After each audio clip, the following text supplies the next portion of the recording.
احنا اللي اكلنا الغلابه المكن تشيز مكرونه بصوص الجبنه واعلى ما يكون. احنا بنحضر الاوردر هحكي لكم القصه بدات ازاي باختصار شديد. وعشان احكي لكم الحكايه لازم مكان رايق، ومفيش اروق مكان في اسكندريه احلى من البحر. فايوه المشاهد اللي انتم بتشوفوها دي مش على البحر جوه المطبخ بتاعنا في مطعم العم بقالي، بس انا قاعد على البحر بشم ريحه اليود وفي عز البرد والتكتكه مقفز وعمال احكي لكم الحدوته اللي هقولها لكم ده. نفس يود بقى ويلا بينا نحكي الحكايه.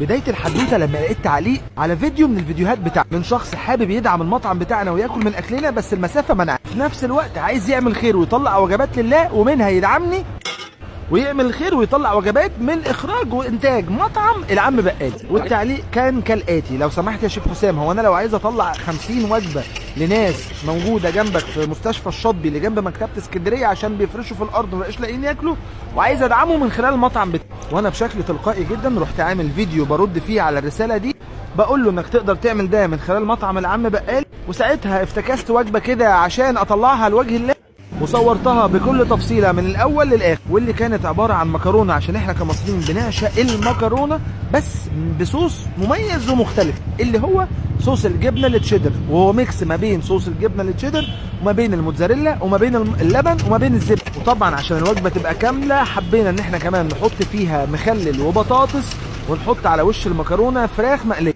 بس سامحوني مش اي فراخ انا اللي بنزل اجيبها من السوق واروح للفرارجي واخد الصدر قدامي وهو لسه مدبوح، اجيبه انزله في اللبن، انزله في التتبيله، انزله في الزيت النضيف، ويطلع احلى تريبس في الدنيا دي كلها. والفيديو سبحان الله ربنا كتب له القبول، عشان في ناس كتير موجوده هنا على التيك توك قلبها مليان خير.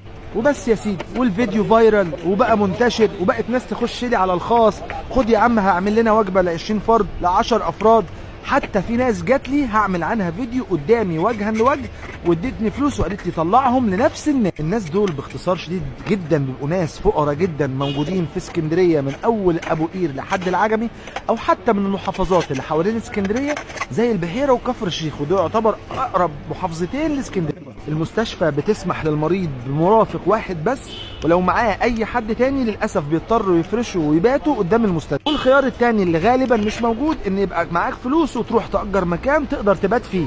تبات بقى يوم 2 3 اسبوع لحد ما حالة المريض اللي معاك تستقر ويتسمح لها بالخروج. اللي ما بيقدرش على اللي انا قلته ده زي ما قلت لكم بيفرش على الارض وينام، وبيتجمع عليه الجوع وعدم الامان والنوم في الشارع في عز ناس كتير جزاهم الله خيرا قررت ان هي ترفع عنهم نوع من انواع المعاناه الا وهو الم الجوع. قررنا نعمل الموضوع باحسان ونعمله باعلى جوده ممكنه عشان الناس دي من حق